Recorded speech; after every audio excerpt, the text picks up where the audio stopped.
Good morning, everyone. Good morning, students, faculty, mentors, panelists, NSF and AAAS, colleagues, others. So happy to see so many of you here this morning. I'd also want to give a special good morning to our speaker from last night, Dr. Triplett. Let's give him another round of applause. Thank you, Gregory, for your inspiring words. I'm Claudia Rankins. I'm a program officer at the National Science Foundation, where I run the Historically Black Colleges and Universities undergraduate program, which along with other NSF programs funds this conference. So I'm pleased to see so many of you here.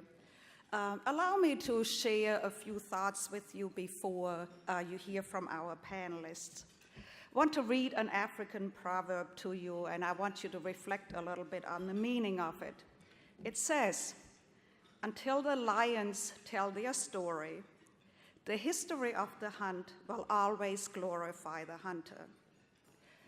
I'm counting on you in this room to be the lions to do the research and tell the story of your people and STEM.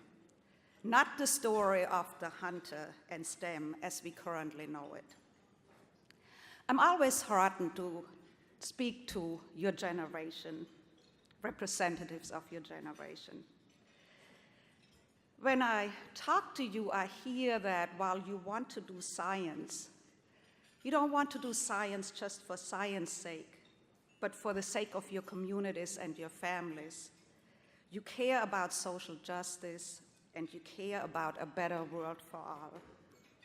And we, the adults in this room, the faculty, the mentors, the administrators, should make a pledge to you, because we owe it to you to provide you with what you need to make your aspirations and dreams come true and come to fruition.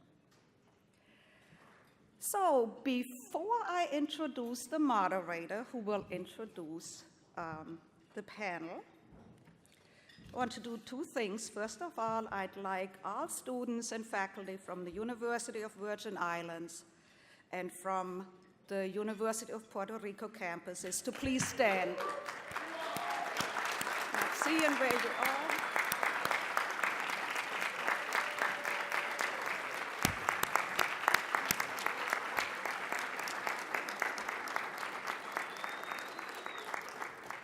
I want you to know, while it may look like the mainland has forsaken you, the people in this room have not.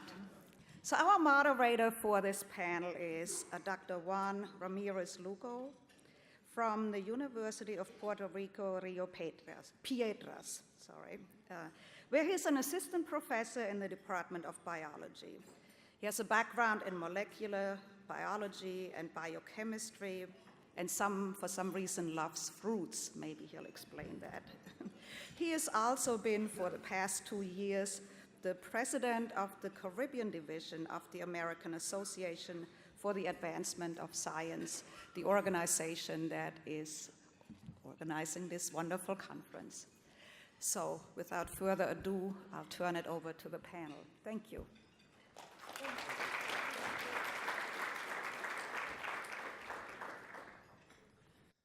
Well, good morning, everyone. Good morning for that introduction, and also for that very exciting video, which I think got us all very ramped up to talk about Puerto Rico. And yesterday we were talking about resiliency, and I think this is a very good example of the moments where you really need to be resilient and what it takes to move forward in science, no matter what is thrown at you. So as they said, my name is Juan Ramirez. I'm president of the Caribbean Division of AAAS. And I will briefly be talking before we go into the panel about some of the work that we've been doing in response to Hurricane Maria in Puerto Rico.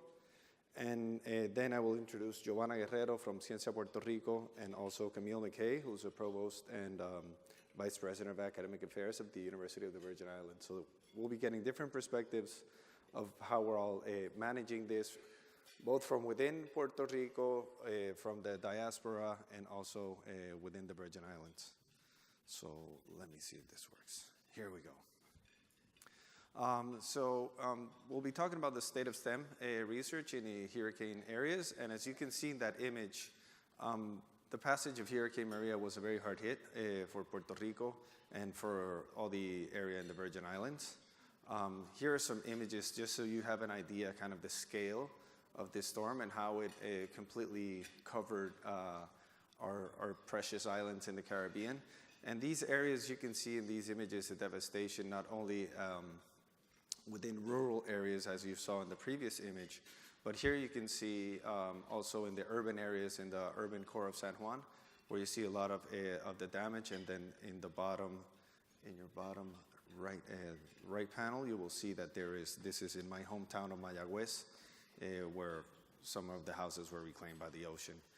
So on top of seeing these very graphic images, kind of setting the stage as to what we've been having to deal with, there was also many damages that occurred to the physical infrastructure of the island, mostly in terms of electrification, which had a big effect on the research activities both at universities in Puerto Rico and the Virgin Islands. So here, this image, which is quite striking, where you see,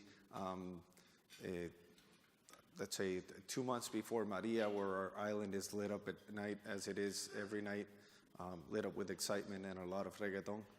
And at the bottom, you can see this is 4 days after Maria, and there was barely any light to be seen from these images. In fact, if you look at St. Croix in the top panel, you can't see where St. Croix is in the bottom panel. And you could barely make out St. Thomas and Tortola, which Camille will be talking about later on. In addition to light, there was a big impact on infrastructure. And one of the big things where there was a big impact that you see on the top, in the statistics in the progress in Puerto Rico, you could see that cell phone service was out, and this was huge. Because right now, I bet you that all of you this morning when you woke up, the first thing that you did was look at your phone, right? How many people looked at their phone first thing in the morning this morning? So just imagine waking up and looking at your phone and it reads no service. And you have to read that no service for weeks or months. So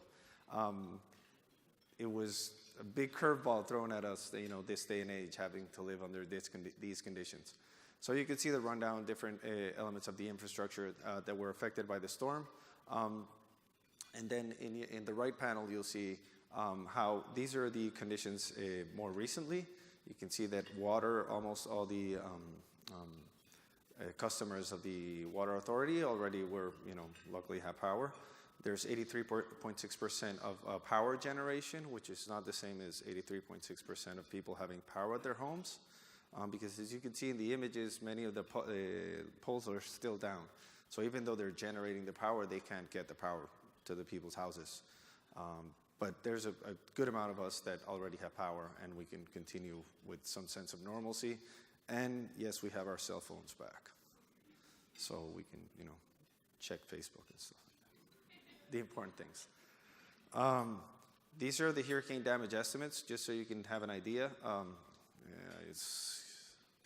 go back. The hurricane damage estimates, so just so you can have an idea about kind of the impact that this will have on the economy and for us in moving forward.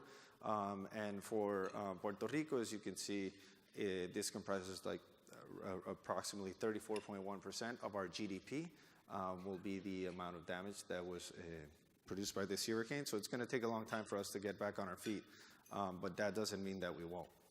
So we're just moving forward, and I'm just going to talk to you a little bit about our the impact on the universities and on education.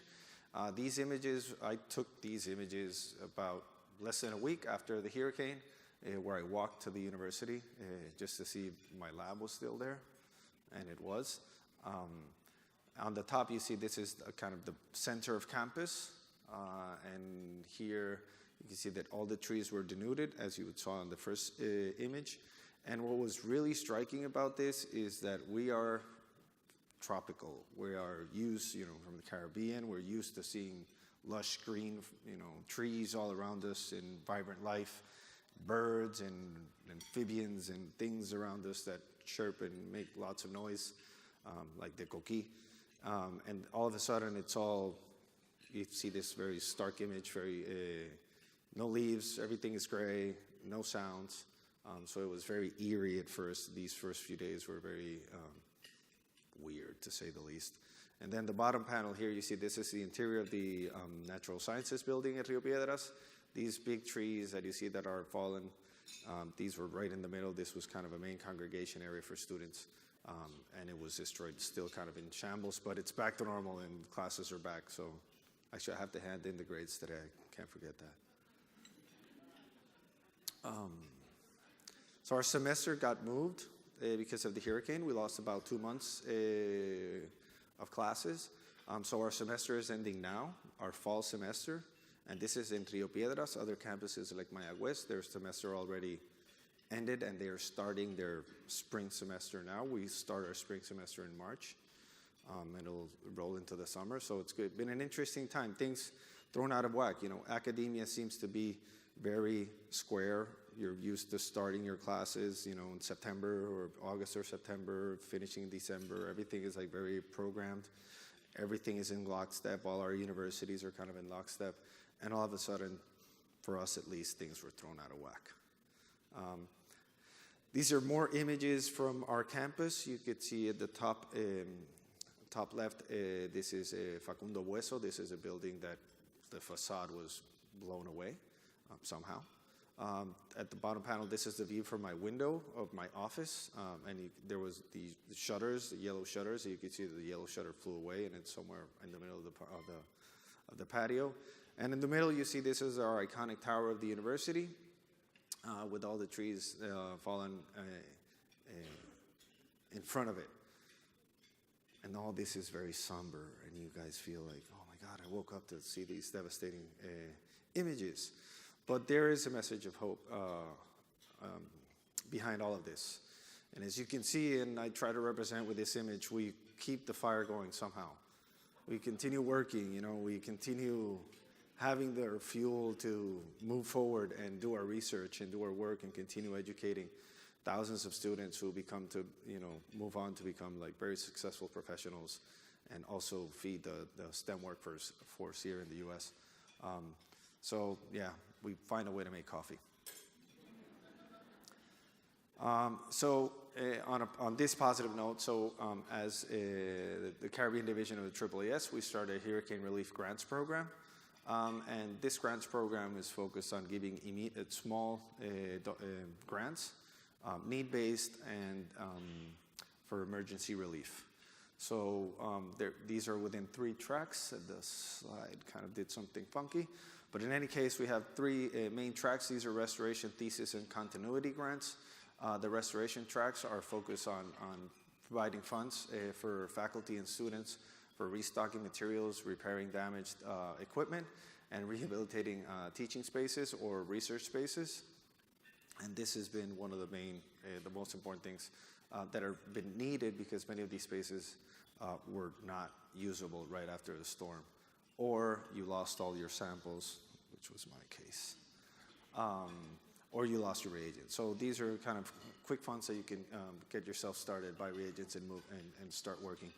Then the thesis fund for graduate students, these are for students which are within a year of completion, so they're finishing their work, but they were set back because of the time that they couldn't do research. So provide funds for them to then supplement their salaries once they run out of their money, of their TAs or RAs or grant money at some point runs out. So they're going to need money at some point.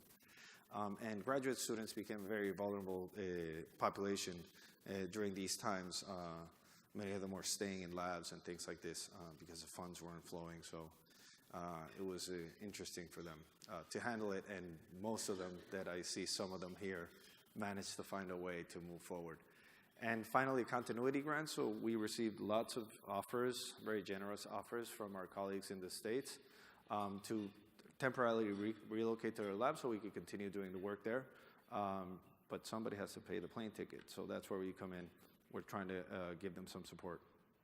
So the way we started this, we did a funding drive, and this is the website for the fund. AAAS was very instrumental in helping us set up this grant on their site, and also in reaching out to their members so they could give donations. So this is up to last week. We have received $61,000 in donations from AAAS members, and then AAAS and the Caribbean Division. We did our own contributions.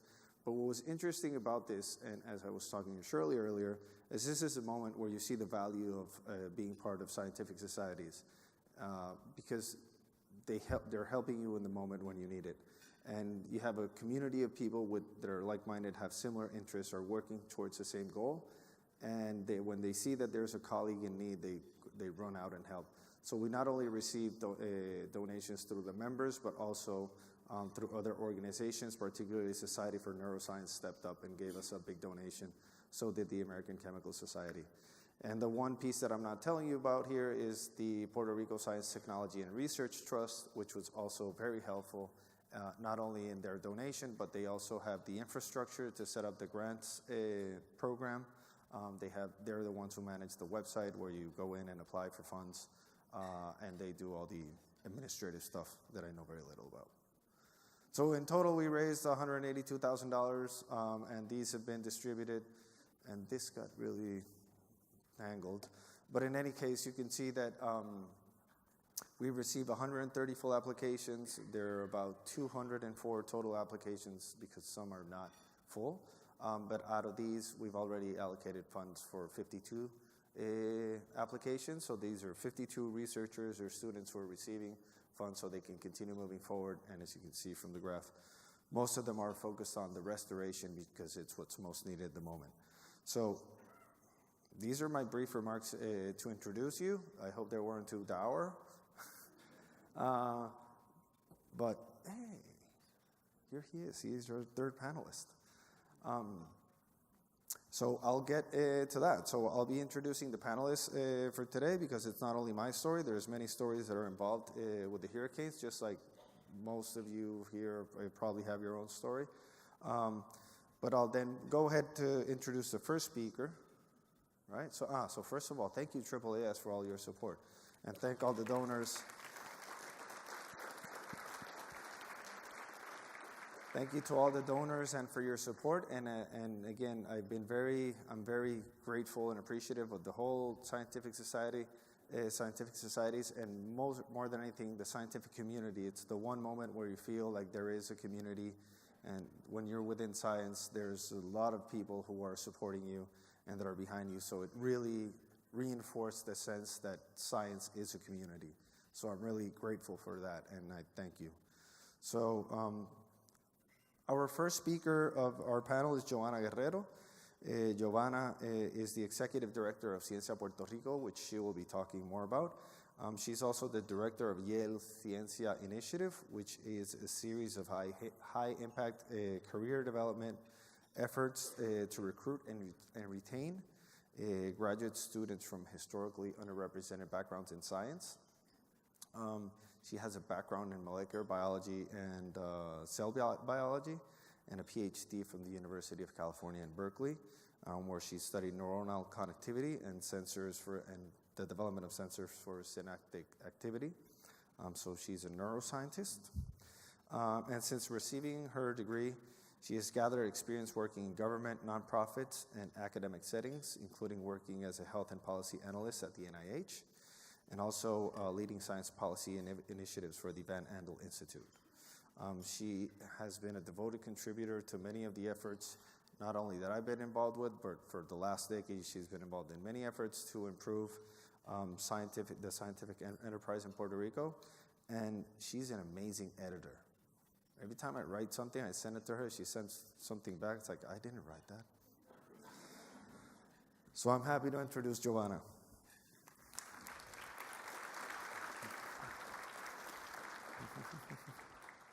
All right, everybody, can you hear me? Yeah? So you just heard the perspective of a scientist who was on the ground when the hurricanes came. I'm going to talk to you from the perspective of one of the 5.3 million Puerto Ricans that live outside of Puerto Rico in the U.S., that are here because of study or because of work or because of life. And my perspective as somebody, part of that diaspora community who were watching as this monster of a Category 5 storm was approaching our dear Puerto Rico. So I'm the executive director of Ciencia Puerto Rico, which is a network community for anybody and everybody interested in Puerto Rico. We have about 8,500 members. They're mostly scientists working in all different types of sectors, students and educators. 70% of our members are in Puerto Rico, so we have a huge community that we care and work with and worried about. The rest are in 49 states across the US, over 50 countries, and more than 485 universities of higher learning. And they represent pretty much all STEM disciplines. So over the years, we've leveraged this community. We based all we do on the power of this network. So we've used the community to attend to science policy issues, to activate them when there's things that we care about that have to deal with science and society. We've published hundreds of articles about science in the local Puerto Rican press written by scientists who are members of our network. We've developed K-12 STEM education programs that put scientists together with students so that they can see what a scientist looks like and understand science from a more culturally relevant perspective. And we have a lot of information and programs to support the professional development of scientists and STEM professionals. So as the hurricane was approaching, and I was getting emails from people all over the US saying, what can I do? Our response was basically to, once again, use the power of this network to think about ways in which we could help Puerto Rico. So I'm going to tell you a little bit about what we did, and hopefully this can be a model for how other communities, other societies, other groups can help in similar situations if, God forbid, something of this magnitude happens again. So the first thing we did is we decided to provide a centralized resource of information for anybody who cared about this issue and wanted to help in some way. So through our website, we disseminated information about ways people could donate specifically for causes that dealt with science and scientists who had been impacted. We disseminated information about how medical centers throughout the US could use their resources to gather medical donations. I'm based at Yale University, and I have to say that doctors there immediately activated themselves and were some of the first to get medical donations to Puerto Rico and to hospitals. And so they did a video, for example, showing how they had done, and we disseminated it across our network so that other medical centers could do something similar.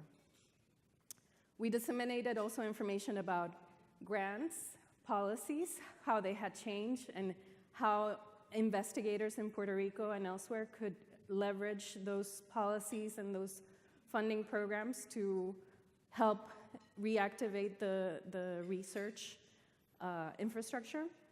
And we also disseminated information about ways in which specifically scientists and tech people could help different initiatives in Puerto Rico. Another thing we did, and this was in part motivated by emails that we received at Yale University. So we activated, we provided resources so people in institutions and companies and professional societies could serve as advocates for Puerto Rico. So personally, I got some really lovely emails of concern from leadership at Yale, asking if my family were okay, if anybody that I knew had been impacted, and those I really appreciated.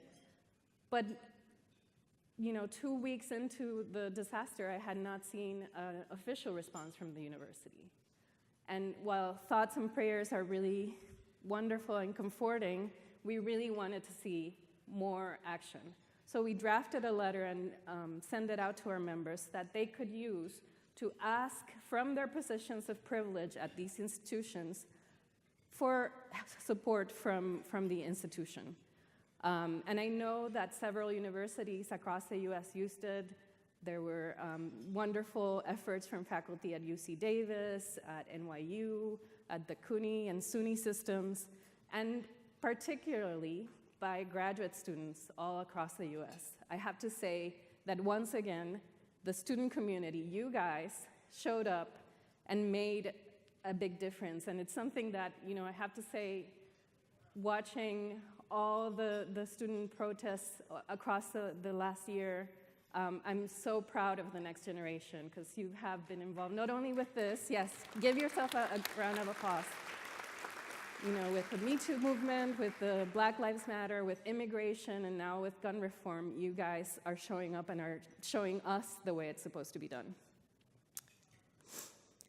We also provided information to safeguard the public with public health concerns. Once again, the doctors at Yale University, working in concert with students from the public health major at the University of Puerto Rico Medical Sciences campus, and with PhD students there, developed PSAs, public service announcements, to talk to the population in ways, in very basic science ways, about how they could protect their health amidst the devastation of the hurricane. And as Juan mentioned, we put out a call for our members to offer help, aid to scientists in any way possible. Here we took a page from efforts that had been done after Hurricane Katrina, after Hurricane Harvey, where the scientific community had shown up and had offered space in their laboratories, reagents, databases, so that the science could continue working. Again, we used the network to disseminate information about the database we were collecting, and we were incredibly emotionally touched when so many of you throughout the US, even throughout the world, actually responded and offered space in laboratories, research equipment, reagent, classes, biospecimens from all over. So we received more than 458 offers of aid within 1 month. Now, we partnered with the AAAS and with the Puerto Rico Science and Technology Trust to be able to connect the people that were requesting these aids and needing this help to these offers. But I have to say, it was a little bit challenging to get this information to the people that needed it. Of course, communications were down for weeks, months after the hurricane, and it was very difficult to reach the scientific community, and that's why that partnership with the AAAS and the Trust was so important. So I just want to give you a little bit of that perspective of how difficult it was to be able to really help from afar amidst all the devastation. So this is a letter, an email I got about a little bit over 2 weeks from a colleague in Puerto Rico, and it's in Spanish, so I'll translate. She says, hi, Giovanna. Many thanks for your efforts and the scientific community efforts outside of Puerto Rico. Right now, there is nothing we can do. I sent several samples of DNA to collaborators in the US, but I lost 90% of my projects. Life here is very difficult. In my area in Caguas, we don't have any potable water, no water to take a shower, no electricity, no light, no Wi-Fi. Last week, I did a 6-hour queue, a 6-hour line to get gas so that I could go to my lab and rescue my samples. Everything looks like it's burned. It looks like a monster washed over us with fire. So this is the context in which our colleagues were not just having, not even work, they were surviving in Puerto Rico 2 weeks after the hurricane and weeks after. So in terms of thinking about how to make our respond to future disasters like this, we have to take into account that this might be the context that we have to work in for relief and recovery. Now, it's been almost 6 months since the last hurricane came by, and there's still hundreds of thousands of people without electricity. So we're still in relief mode in Puerto Rico. Despite that, as an organization, we've decided to start looking towards the future and looking to how we can establish some strategies and some programs that would provide long-term recovery for Puerto Rico. Because the next hurricane season, it's in the corner, and we need to look beyond the emergency to really build a resilient Puerto Rico. So as an organization, we had spent the last year focusing on how we could refocus our efforts for the next 10 years to attend the most pressing needs in Puerto Rico. And as an organization, we had decided before the hurricane to focus on scientific education. And this is the reason why. Science education in Puerto Rico is something that should have been an emergency. It's a real emergency. 90% of 8th graders are not proficient in math. 60% of 8th graders in public schools are not proficient in science. And Puerto Rico ranks at the bottom of the group in international scientific tests. So not all of our students are getting the best education possible, and to us, that was a real emergency. But then the hurricane happened, and so we were faced with what are we gonna do now with this ambitious 10-year goal that we gave ourselves. Now, this is a tweet from the Secretary of Education of Puerto Rico that I think sums really well how we started looking at this challenge. She says, there's a huge opportunity for public education in Puerto Rico to re-engineer itself and focus learning on problem solving.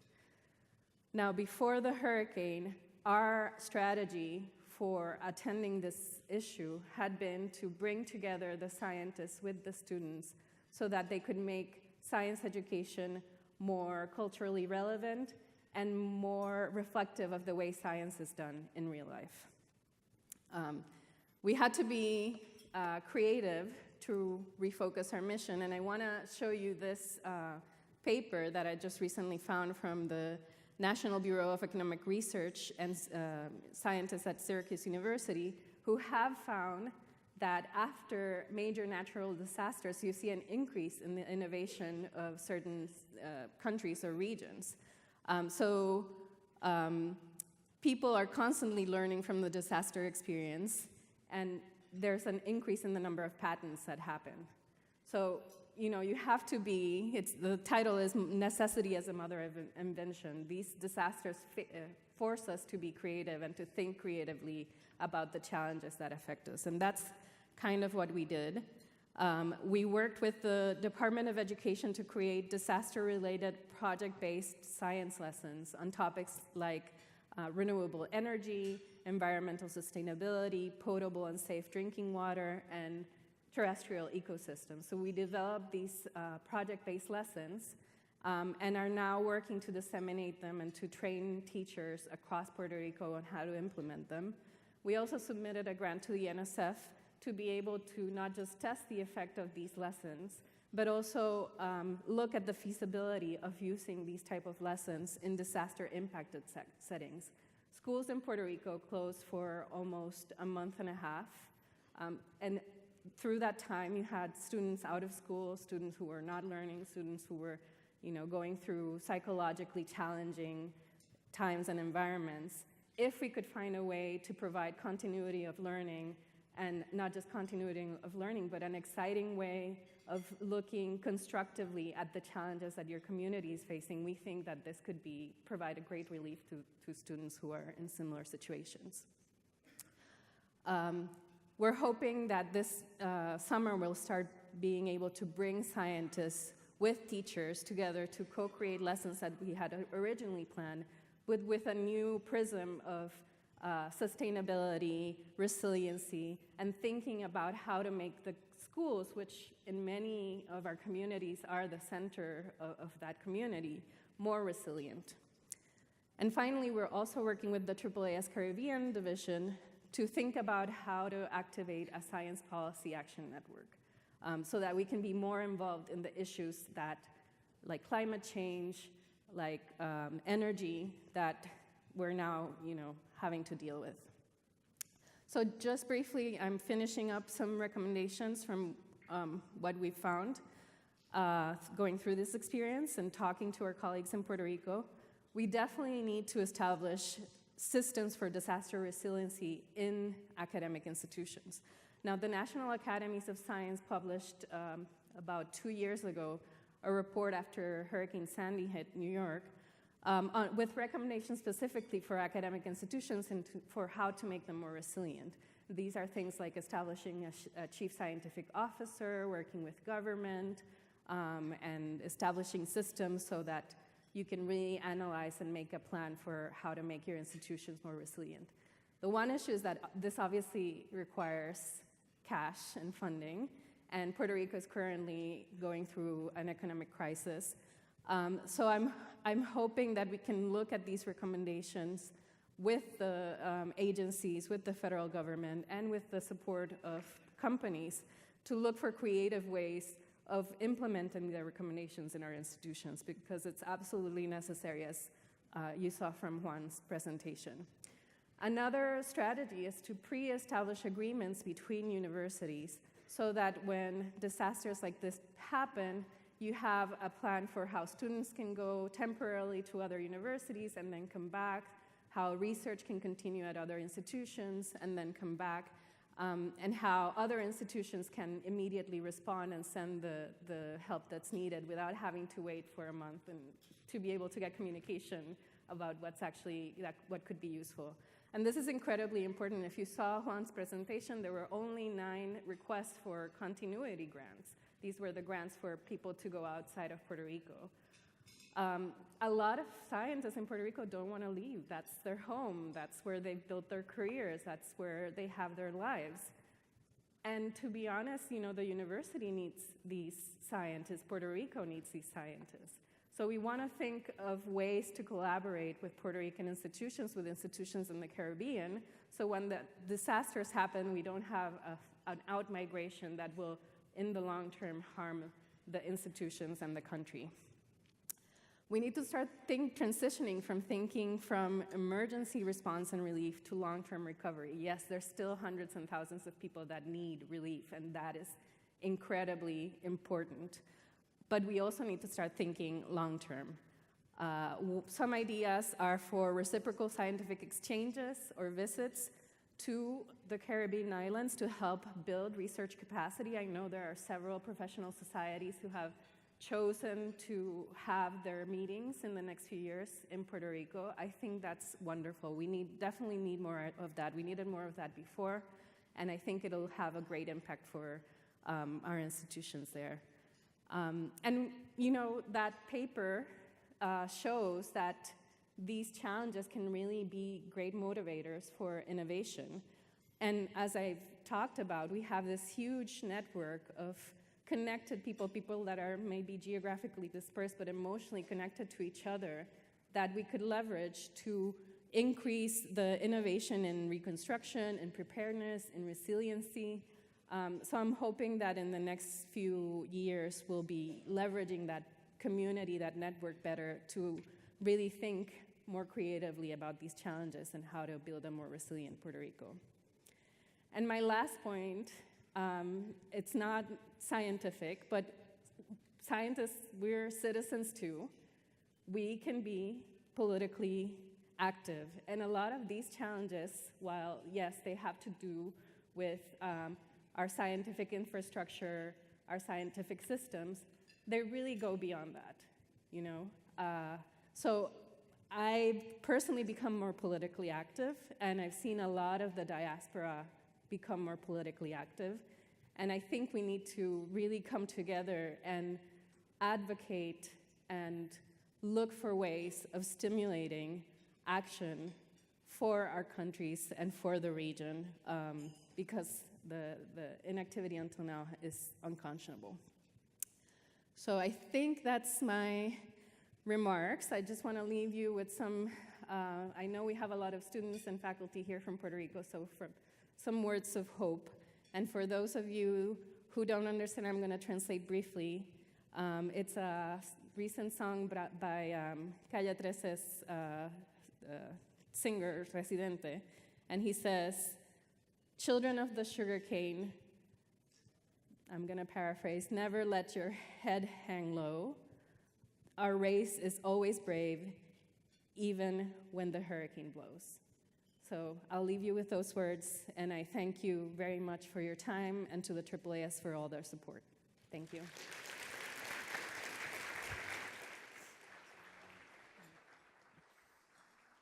All right. There is some hope behind all of this, and I hope that gathering here together will help us move forward. So our next speaker, well, moving further east, is Camille McHale.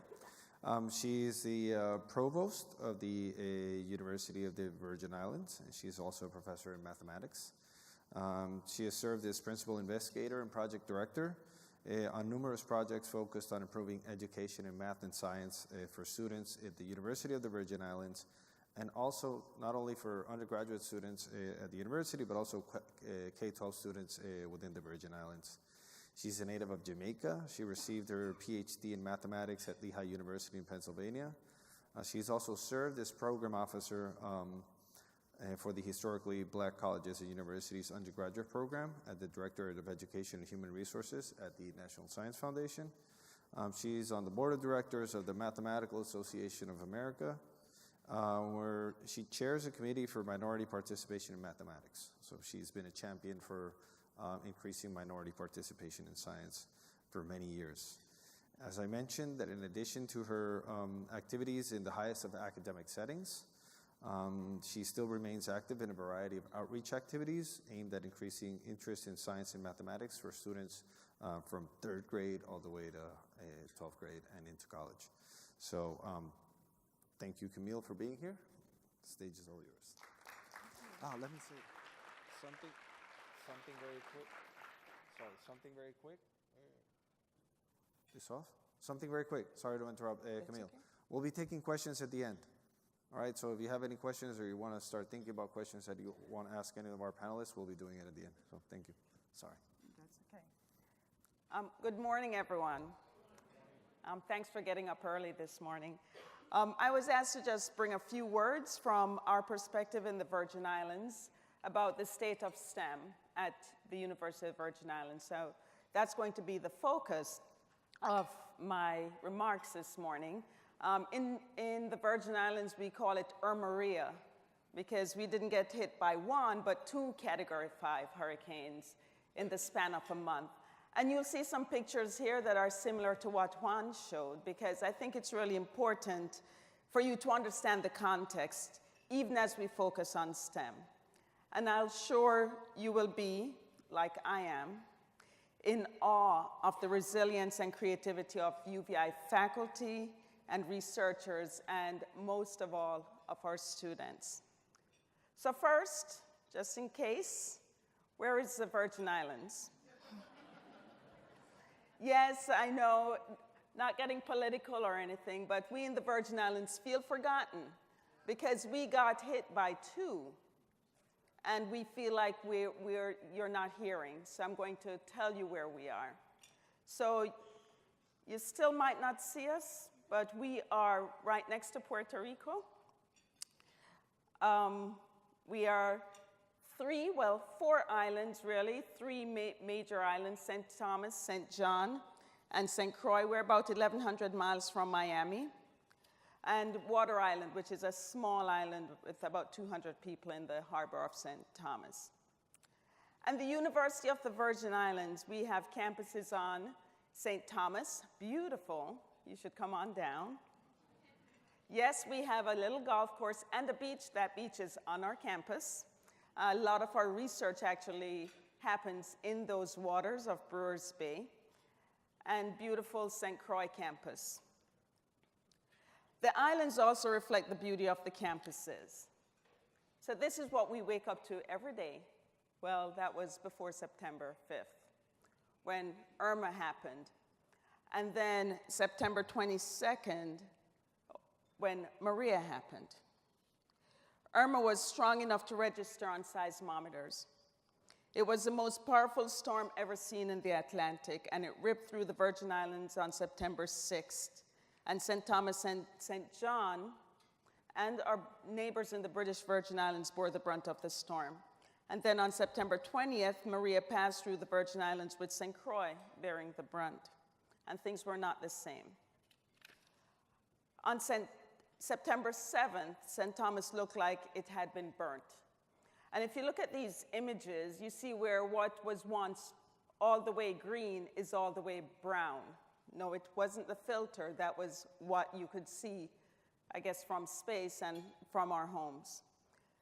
There's destruction all around. This is our beautiful Megan's Bay Beach, which then looked brown.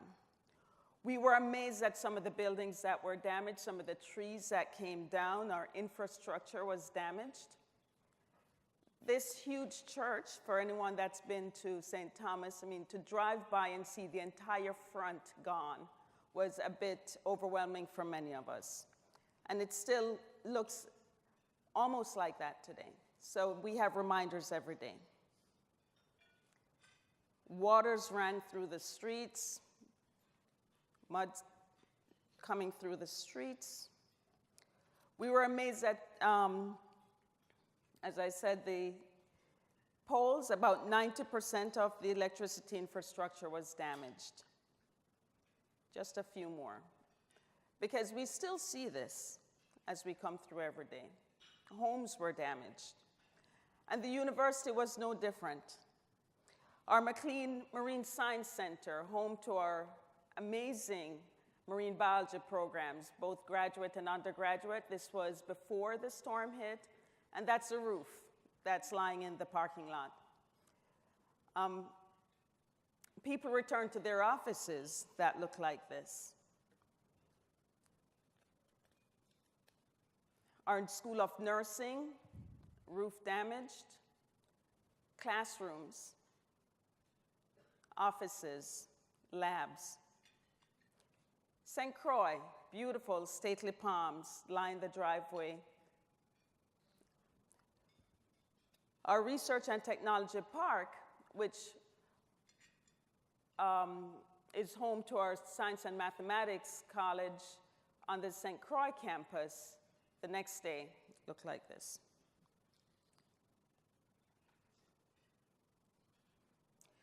UVI is a land-grant institution, so we do a lot of agriculture research, very active in aquaculture.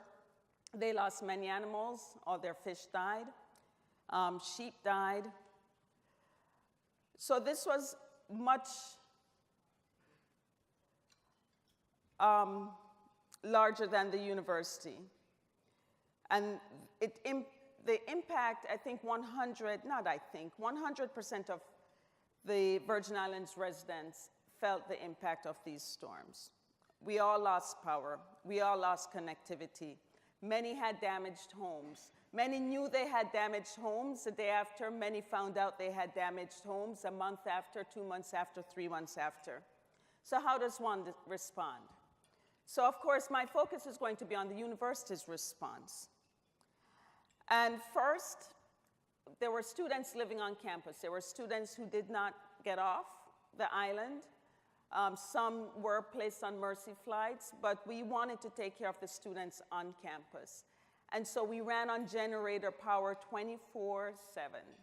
We fed students. We provided care. The residence halls in which they were staying were okay, though one of our newest residence hall on the St. Thomas campus is still unoccupied because of damage there. After careful assessment, we determined not if, but when and how we would resume classes. This was extremely important for the university. And our president, Dr. David Hall, encouraged, actually, he didn't encourage, he demanded of us that we hold all students harmless. And he put that into perspective for us. He said, they had absolutely nothing to do with 2 Category 5 hurricanes coming through. Some are okay, some are on campus and can attend classes tomorrow. Some are with family in the States. Some don't have electricity. We had curfew all the way through till, I think, November or something. how do we reach each of those students? So some faculty members started classes immediately. Some faculty members in music department on the St. Thomas campus had students in their building who were on campus immediately because they said, they're here. But we will also reach those students who are not here, whether we put stuff online, we put our classes online, we tape our classes. One faculty member likened it to having 25 independent studies in one class because every student was on a different schedule. Faculty had to be flexible. They had flexible deadlines. They met students where they were. And you know, it's okay because that's what we do. That's what we do day in, day out. HBCUs, UVIs and HBCU, that's what you do. That's kind of our mission, our core, is meeting students where they were. And so it was just remembering that and using it to respond to the fallout from the hurricanes. And then even in our depths of destruction, we were never despaired, but even when we were trying to handle what we could at home, we heard that the University of St. Martin was possibly going to close its doors to those students. And we have a relationship with the University of St. Martin. And so we went into the University of St. Martin and rescued the semester there, using what we had learned from what we were trying to do in St. Thomas and in St. Croix to reach the students at the University of St. Martin, because we also didn't want their academic careers to be held up. Students could withdraw and get a full refund if they decided to do so by, I think, middle of October. We allowed students to drop classes much later because our students, they came back. At St. Croix campus, I remember thinking there were more students on that campus than I'd ever seen. Okay, so it had something to do with having electricity, running water, hot food, right? But we wanted to be that. We wanted to be that, and that's what we wanted to provide for our students. But some students, in spite of it all, decided at the end that they just couldn't do it. And our drop dates went out the window, and we said, you can still withdraw. We can't give you all your money back at this point, but yes, you can still withdraw. We had to realize that students and faculty were facing a lot, not just directly after, but a continued pressure on their lives after the hurricane. We restarted classes on October 9th. University was on generator power then. Many faculty, students, and staff still had no power at home. Some got power back as late as January, 5 months after. Internet connectivity continues to be a challenge for many. We redid the semester like they did in Puerto Rico, but we did it so that we could end in mid-January because we really wanted this spring semester to be as close to normal as possible. I don't know if they've noticed, but we don't have a spring break. We have a spring pause of 2 days. But we still do pause for Carnival, so we didn't take that away. We're still recovering. 325 of our close to 2,400 students withdrew. Many incompletes. I think I've seen more incompletes given this semester than I've ever seen. In some classes, it was half. Because again, we all knew that everyone was trying, but they just didn't make it. And again, almost normal spring semester. So I needed to set that up because our research and our researchers are faculty who are really tending to our students. So though I was asked to talk about research, I wanted to give you this backdrop so that we could talk about STEM research at UVI.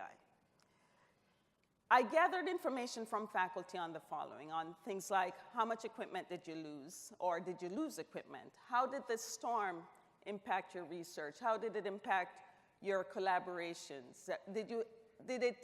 Were there some unintended consequences, like new opportunities for research? And so what I'm about to share is really what I have gathered from reaching out to faculty. So you will see some of their words here. So many lost equipment. Teaching labs on St. Croix, lost. Teaching labs on St. Thomas, equipment ruined by mold, subsequent power fluctuations and lack of air conditioning also ruined some equipment. There was at least one chemistry faculty member who decided that his fall classes would be all lectures and he would move all his labs to the spring so that students could do it at a distance if they needed to. But now you have to come and deal with the equipment. People lost, you know, us professors, books. Oh my goodness. You know, many professors lost their libraries. Samples was some samples were lost and people are still assessing equipment. But there were some bright spots. This was from one faculty member who said, miraculously, and this is someone who didn't expect to go back and find her equipment because it was in the ocean. That's where it's supposed to be, was collecting data. So equipment she had in the field survived Maria. But we couldn't get back and forth, so she couldn't really get to check on it until November. Fish traps survived mostly unscathed, and we didn't know this until we went in late November on a reconnaissance trip. So, bright spot. For those who work with people, research was also impacted there. People working with our K through 12 educators, well, if you can't meet, you can't continue your research, you can't continue your work. So that slowed. We had clinical trials going on in some of our centers that do clinical trials, and that had to be suspended. Some participants, our health facilities were not functional for some time. Phone communication was not reliable, and some of the enrolled participants relocated. So that impacts your research. Equipment loss also delayed research. Data, sometimes you have the data, but you can't get to it because your computer might have been lost. Maybe for those who have to use a network to send and receive data, that's no longer available. Minimal stability impacts that. People ended up using their personal equipment or waiting on new equipment in order to continue their research. We weren't able to get supplies in. I mean, research wasn't at the top of the list for the first few Mercy flights that came in. So a lot of people had delays there as well.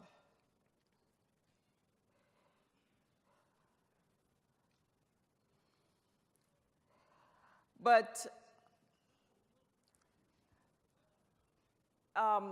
so some other impacts. As I said, we're dependent on the internet for so much, for communication, for transmitting data. And how much of our best work gets done at, like, I don't know, 8, 9, 10, 11, 2 o'clock in the morning? Scientists, when do you work best, right? Well, we're all on generator power. We were having very early nights, right? And so we weren't being, I think many of us were beating ourselves up because we weren't able to be as productive as we once were, because you're at school and that's where there's power.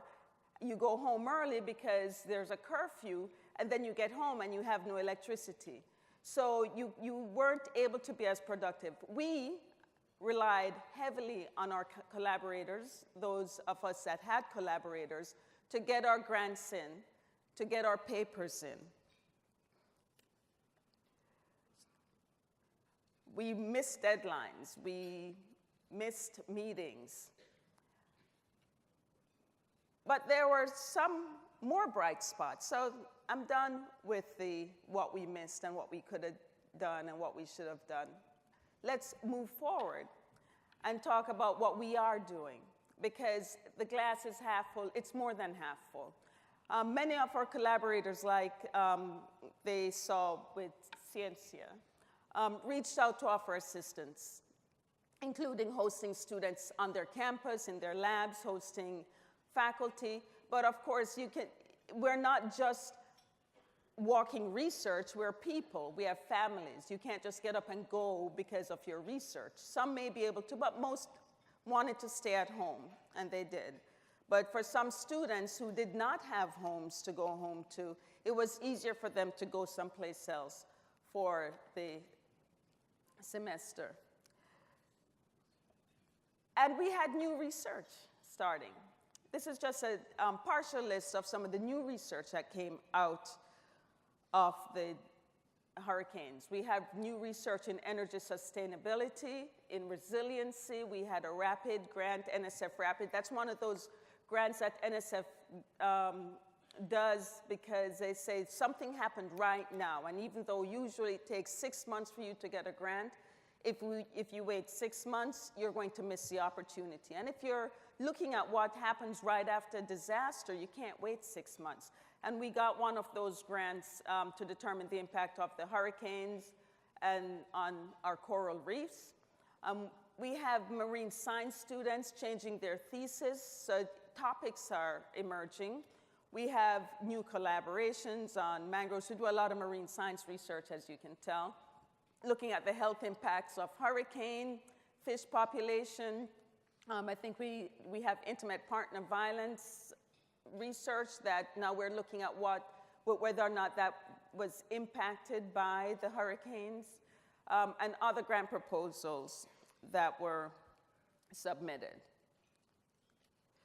So through all this, UVI is really a reflection of the community, of the Virgin Islands community. The Virgin Islands was a community that came together and dealt with the impacts through adapting to the new normal. We see that through our adaptations, through the new teaching pedagogy adopted, and through new research started. UVI also wanted to be that almost normal place for students, faculty, and staff to come to, even in the midst of destruction. So we opened our Wi-Fi up, so you could come and get on the guest network without a password. And I know you might think that's a little thing, but downstairs in the administrative building, I would run into people from the community I'd never seen because they were sitting there on their Wi-Fi. It was awesome.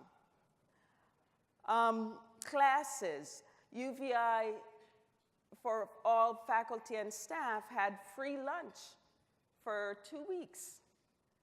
Might seem like a small thing, but for some it was the only hot meal of the day because you had no electricity at home. So UVI wanted to be that anchor and that place of almost normal and that community. And our faculty, they were the anchor. They really held it together for the students, even as they themselves faced major personal losses. And they met students where they were and created a place of normal for the students, whatever that normal might mean. And so at UVI, we adopted the saying, UVI will rise. And I think that we did, and we continue to do so. We're still recovering, but we are certainly rising above this storm. Thank you. Thanks. Thank you. Thank you very much, Camille. Those were very encouraging words to see that how you're dealing with the situation and your conviction that, UVI will rise. So moving forward, so we're not the first to have dealt with this. There have been other institutions of higher education that have dealt with hurricanes and disasters previously. And I'm happy to have here join us today Kenneth Wood, who's a professor in biology at Xavier University in Louisiana. So I don't know if you guys remember Katrina. So there was many of you lived through this. So I'm excited to have Kenneth join this panel so he can share his experience with us in how they dealt with at the moment or have dealt with moving forward with the disasters. So Kenneth is a former Associate Dean of Summer Programs and External Initiatives at Xavier. He is also the former Dean of Freshman Studies, where he was responsible for the day-to-day operations of the Office of Academic Achievement.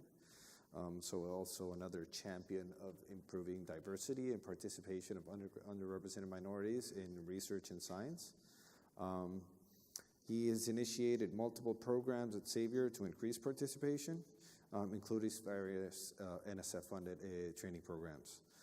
He has a background in zoology, as a PhD from the University of California, Berkeley, like Joanna. In immunoparasitology, looking at the interface between the host and the parasite, which seems very interesting. He also has served as program officer at the National Science Foundation for the Lewis Stokes Alliance for Minority Participation Program. And he has a deep commitment to improving undergraduate education that is also reflected in his involvement in articulating exchange programs with various universities for the students at Xavier, so always looking out for new opportunities. And something that I found fascinating when looking at his profile is that he serves as a Grand Marshal for all official university functions. So, thank you. With us, Kenneth. Thank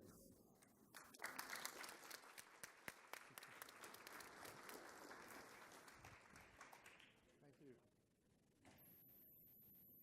Good morning. Good morning. Am I on? Okay, very good.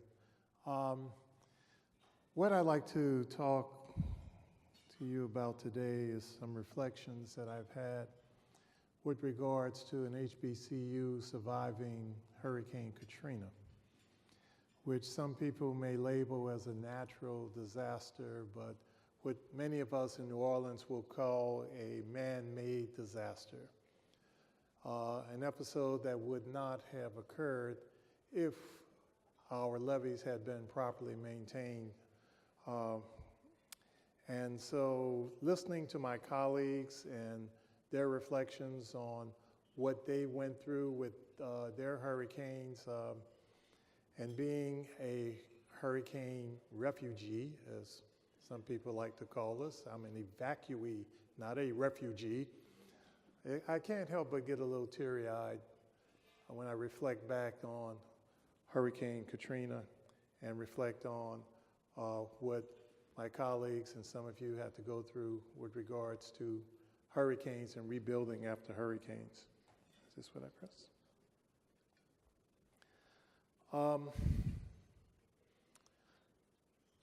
For 17 years, I was in the dean's office. I got the scars to prove it, if anyone wants to see. And as a result, with administration, when the hurricane struck, you find that I and other administrators had to take a leadership role with regards to what was happening with Xavier University. A little bit about the institution. We are the only institution in America that's African American and Catholic. That doesn't mean that we receive funds or currently receive any funding from the Catholic Church. We usually get blessings, and that's about it.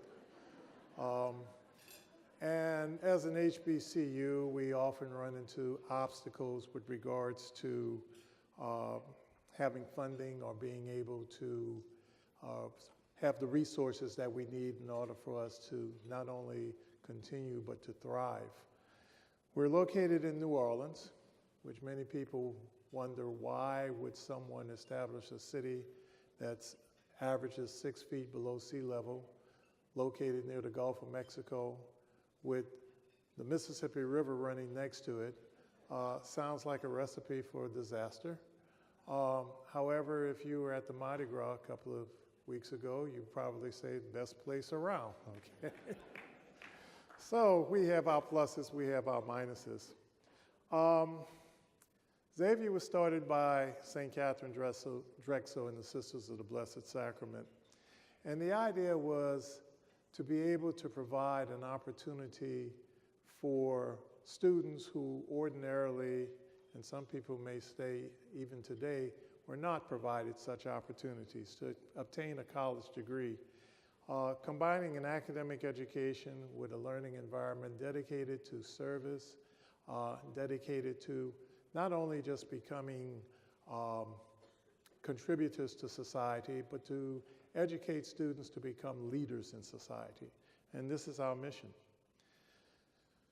In August of 2005, we were on a roll, as it says on the slide. We had been recognized for a long time for academic excellence, particularly in STEM areas. We had been named America's hottest college for pre-med by Kaplan Newsweek. We've been singled out as one of the nation's best institutions for undergraduate and graduate education. We were doing very well. With 2005 and our fall enrollment, we had the largest enrollment ever in our history, a little over 4,000 students. In fact, I can remember as Associate Dean wondering, what are we going to do with all of these students? I don't know if we have the resources to support them. We were trying to find dormitory spaces for them and adequate classes and the like. And I remember at the end of August on a weekend when I was out bike riding with a friend of mine when my cell phone rang. And I was told, come back home, you need to prepare for a hurricane. And I'm wondering, what are you talking about? Hurricane Katrina is coming to New Orleans. No, it was predicted to go to Florida, and although I feel did not particularly care about it coming to New Orleans, I definitely wanted it to go someplace else. I'm sorry, Florida, but it has to go someplace. But unfortunately, it was coming to New Orleans. Went home, started preparing the house.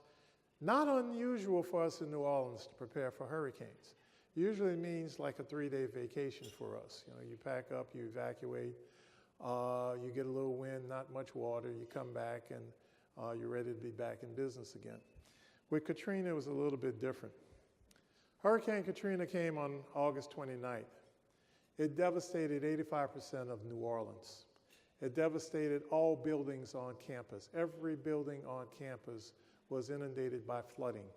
We had a breach in the levees, which eventually we found was caused by a lack of maintenance by the U.S. Corps of Engineers. And as a result, we had water coming into areas that were below sea level, much like water flowing into a bowl. And with Hurricane Katrina, it wasn't fresh water. A lot of times when we think of flooding, we think of something pristine like water in the swimming pool. This was brackish water, salt water, and it covered the entire campus. And what resulted then was immediate evacuation. Some of our students were left on campus, and they were in one of our dormitories at the time, and we did have administrators and staff people there to service them. We did not expect a disaster like Hurricane Katrina. We did not expect the things that we experienced with regards to Katrina. The pictures that you see there show one of our administration buildings to the left, the central area to the right, just the corner of the library showing on the right. The science building is, you can see the corner of that to the left. And this is what it looked like in August of 2005. We were inundated with water. Because of New Orleans' situation, you find that we have miles of drainage canals. Most people don't notice them in New Orleans because they're covered. But if they were uncovered, you would discover that there are more miles of canals in New Orleans than there are in Venice, Italy. And this is because we do have to pump out water when it rains or when we get any kind of flooding episodes so that the city can remain dry. But when the levees break, you find that all bets are off. From these pictures, you see that there is a drainage canal. You can see in that middle picture the bridges that cross the canal. And it was completely flooded this was in October of 2005. You can see what it looks like, what it looked like in January 2006, and pretty much what it looks like today. It gives you an idea of the amount of flooding that we experienced. Many people refer to the temperature that we have in New Orleans as hell. So we do have hell, and we had high water. It's 80 degrees right now in New Orleans. It's a nice weather, winter temperature for us right now. But you can see also more evidence of the flooding that we experienced. That's our UC that's to the left with the green roofs. There's a dormitory to the right and the physical plant that's down in the bottom corner. So what did we have with Hurricane Katrina? We had flooding in all of our buildings with brackish water. We had no electricity for weeks. We could not go back to campus. We were prevented from going to campus. People were prevented from going to their homes until October. There was the threat of mold growing throughout the city, other health conditions and health concerns that we had to worry about. No usable water, no working sewer system, no open facilities, no retail outlets, no banks, no hospitals, no grocery stores, no gasoline stations, and no one to immediately address the problem. Everyone went running. So what do you do with a situation like that? That boat that you see on the picture was actually a boat that we were using to try to get to and from campus 2 months after the hurricane had passed. So what did that leave us? It left us with a university that had no students, no faculty, no staff, no administration, no facilities, and no funding. How do you rebuild from that? Many people thought that Hurricane Katrina was the coffin of Xavier University and that it would be buried unceremoniously without ever coming back. I think what you find is that the people at Xavier and the people of New Orleans have a lot of resiliency. And I don't know it's because of some of our French Cajun nature, or if it's just because we don't know any better, or we're used to the idea of we're going to stay here, this is our home, and we're going to do the things that we have to do. This gives you an idea of what happens in the dormitory on the first floors, and you can see then and now the amount of work that had to be done. Every wall, floor, electrical line, everything had to be stripped from all of these areas that were inundated by the flood and had to be repaired. We're known for preparing students for going to medical school, and you can see after the flood had receded, the pre-med office picture on the left shows you the amount of mold that was in there and how that had to be remediated. Everything, once again, stripped. And not only did it happen to campuses, it also happened to people that work at Xavier. I live near Interstate 10, and in the square you can see my flooded home. So that meant that people at Xavier University not only had to be concerned about the campus, we also had to be concerned about our families. We had to be concerned about our own homes and how do we repair what happens with our own personal homes and personal properties and what happens with our own neighborhoods. So it was sort of a two-edged sword that we were dealing with. So as a result, when you look at STEM research on the campus, there was no STEM research. And there couldn't be any research for several months with the situation that we were dealing with on campus. We didn't know if faculty would come back. We didn't know if the campus would reopen. I didn't know if I had a job. Most people didn't. When I evacuated and went to Mesquite, Texas, to one of my nephew's homes, and had no connection whatsoever with regards to the situation at Xavier or in New Orleans. Communication was bad. You didn't know where family and friends were. I'd lost my parents. I didn't know where they were for 2 weeks until after the hurricane, and thank God they were safe. And so trying to track down people was a difficult project. We weren't sure just what our infrastructure would be when we would return to campus. the research equipment, the research organisms, anything involving the facilities. We had no idea what our classrooms would look like.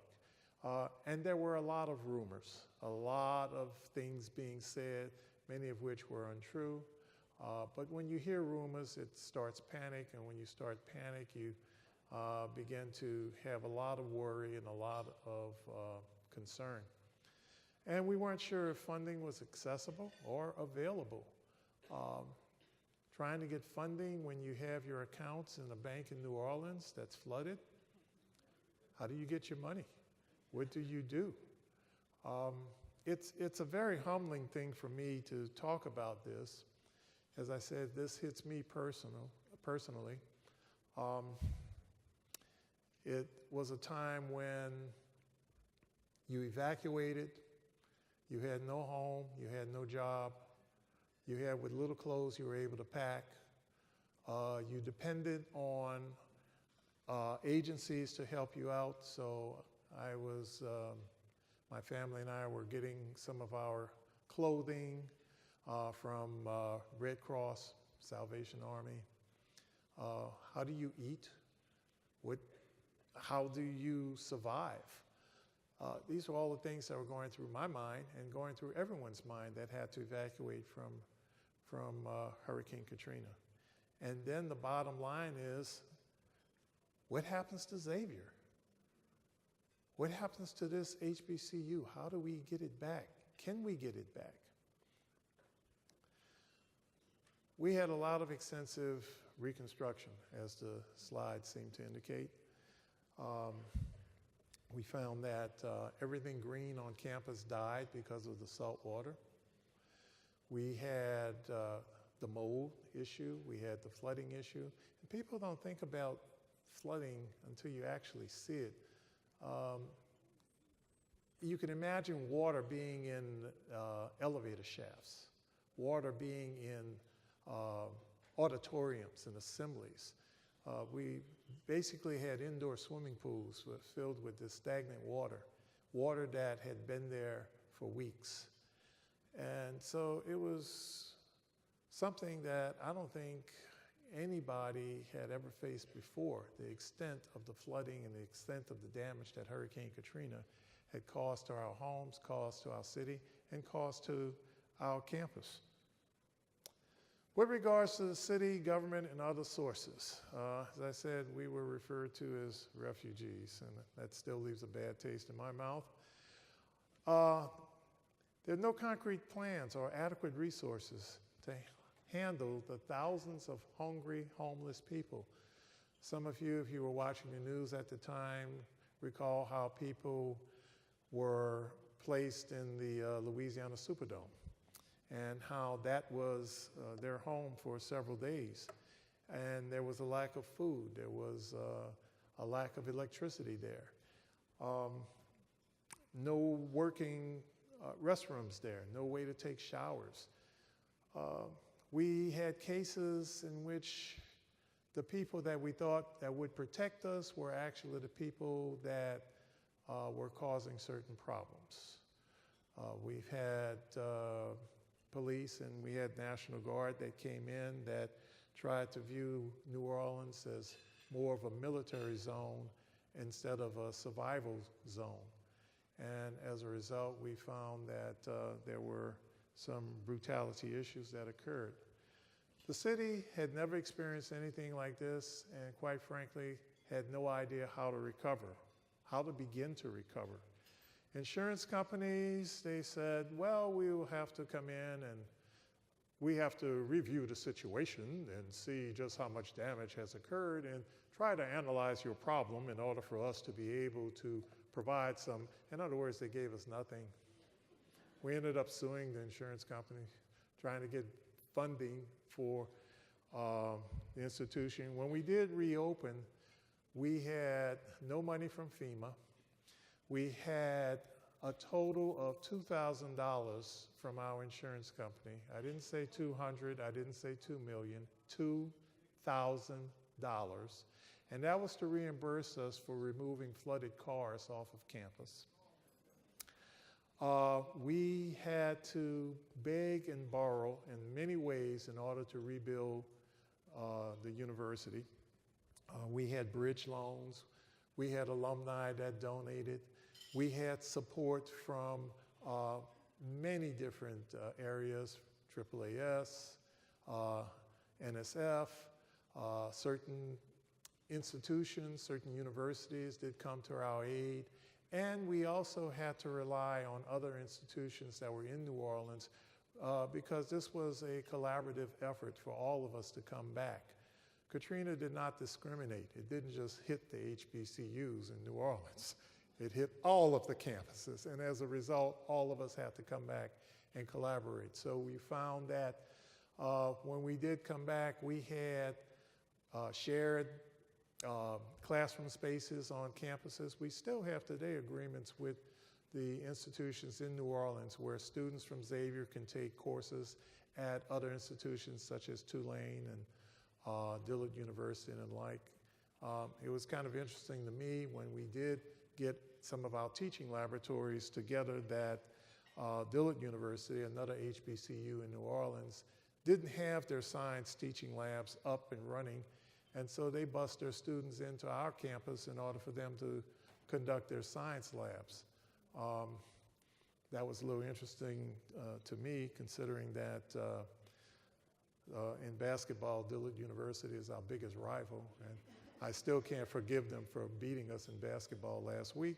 But we were able to cooperate and collaborate and help them. And they, in turn, helped us in many issues. So we had nothing from insurance, nothing from FEMA. Many people think that because we're a Catholic institution that we receive blessings from Rome. We did receive blessings. It came in the form of verbal, God will bless you, and that's about all we received. So we were in dire straits. Our immediate reaction, the university was declared closed and we're under financial exigency, which means that all contracts are now null and void. No contracts were operational. Students were dispersed. Where were they? We wanted to find out. They attended other schools. And let me say, folks, that many institutions were very helpful to our students. Many institutions accepted our students and provided them with classes. Many even went further. I can recall, for example, and I'll just pick on my friends at Howard University. We had about 60 students from Xavier at Howard University.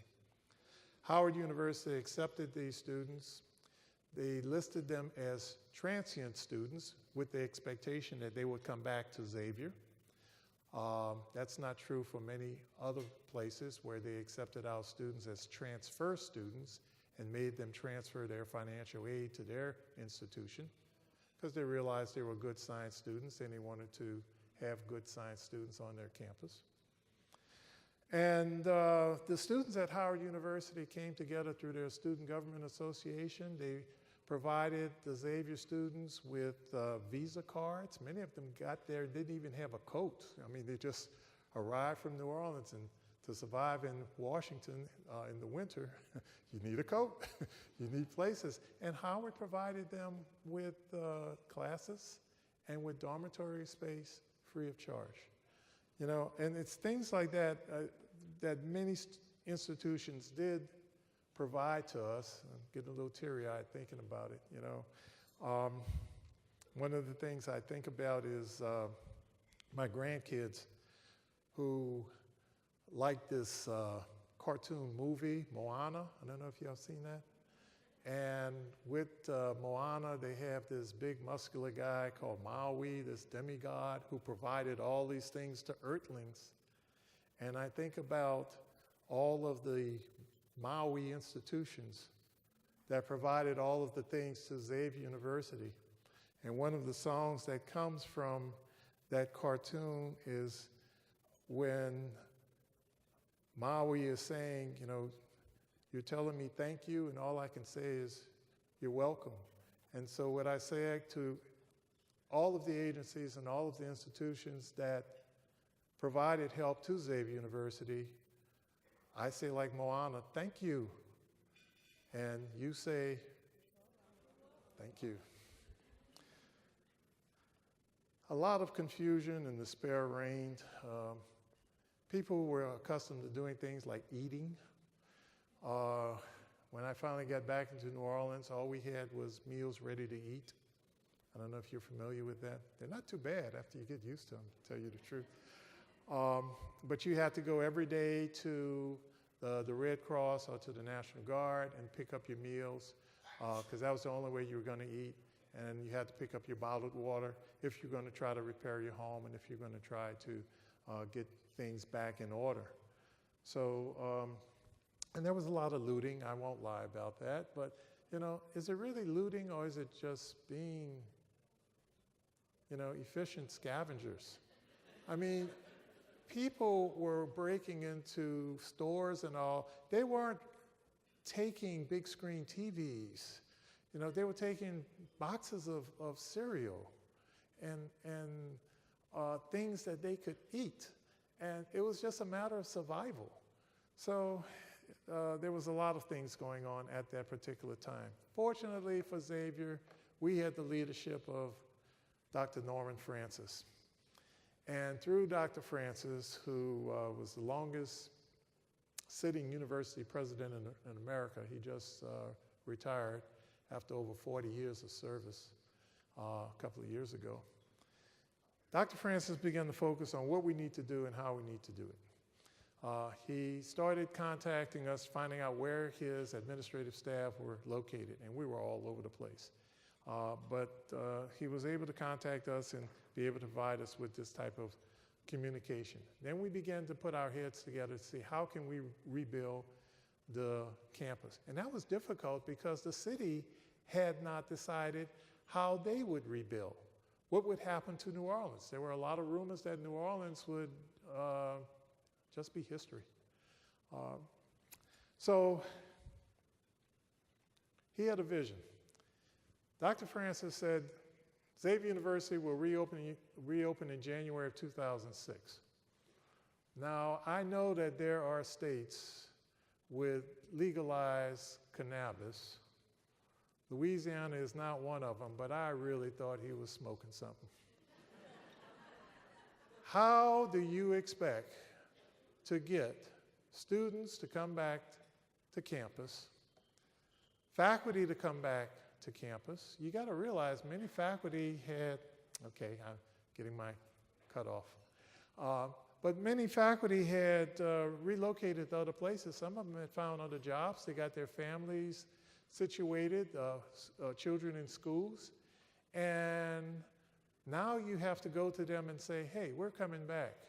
Leave your families in Dallas, Atlanta, wherever you are. Come back to Xavier. We'll put you up in a FEMA trailer. And we're still not in good shape with resources, but we want you back.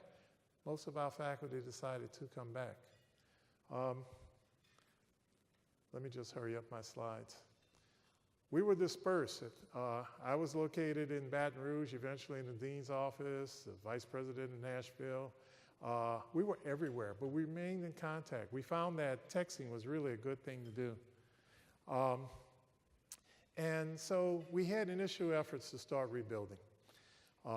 We had to determine what was left of our campus infrastructure, and we were determined that we would reopen in January. What we decided to do was we said that we had 1 week of classes in August, and then we had a long fall break, and we reopened again in January.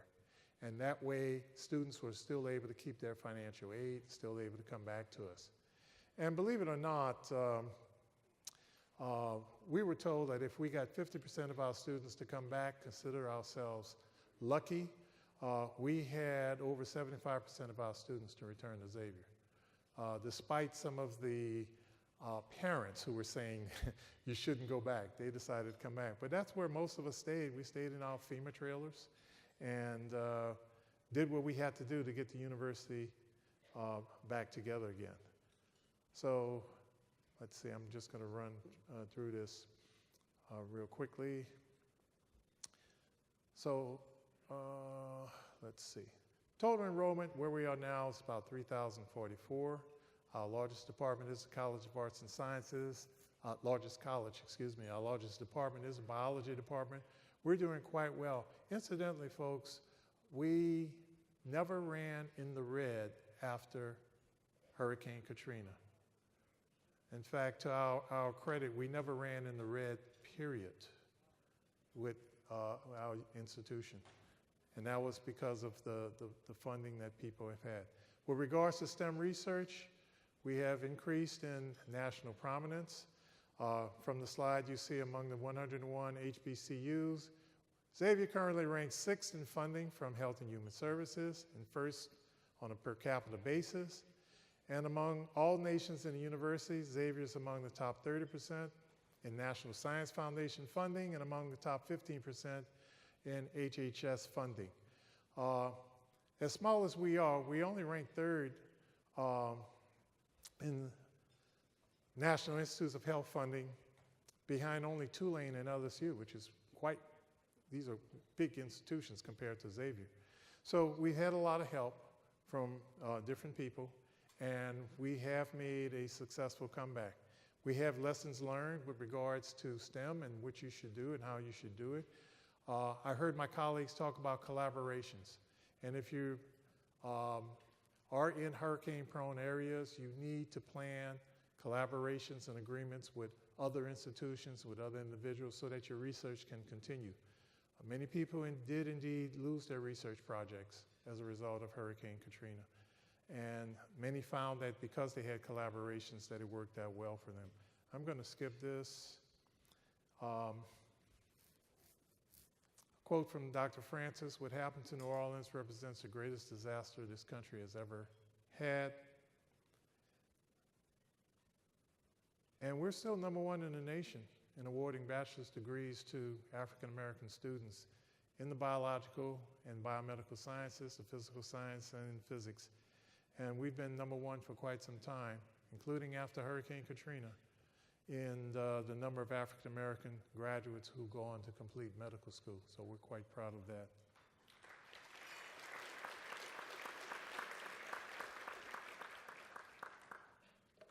We're a Catholic school. We say prayers. Not all storms come to disrupt your life. Some come to clear your path. I can talk for hours about this, folks. I appreciate your attention. Thank you very much. Thank you so much. Okay. So thank you, Dr. Booth. That was very encouraging to see that our pictures, the before were nice and the after were terrible, and yours, the before were terrible and the after were nice. So that gives us hope. So we have time for one burning question. Look at me. Run to the mic. So I have the mic. That's right. So I read an article this month where $90 billion of debt relief was for post-Katrina. And Xavier, I think, received like $165 million, something like that. It was a loan. I'm trying to understand what would be needed. Can you talk about the level of funding that is needed for something that destructive? Is this on? Yeah. Good question. What you find with these types of disasters is you think that you can plan a budget to be able to solve some of the problems, and the deeper you dig and find and trying to repair and trying to reestablish yourself, you find that there are more things and it costs even more. It's really hard to be able to place a figure on something like that. You can look at things initially, but when you dig into them, you find that it's going to cost you even more, and you're looking for other resources. So that's about the best way that I can answer it. But you do look for monies. Any money helps. All right, so I think we're out of time.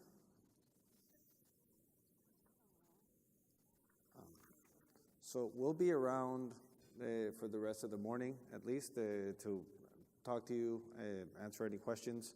And if you see colleagues from Puerto Rico or the Virgin Islands, just give them a hug. Thank you for everything. Okay, thank you. I want to thank the, let's give our plenary speakers another round. This was amazing.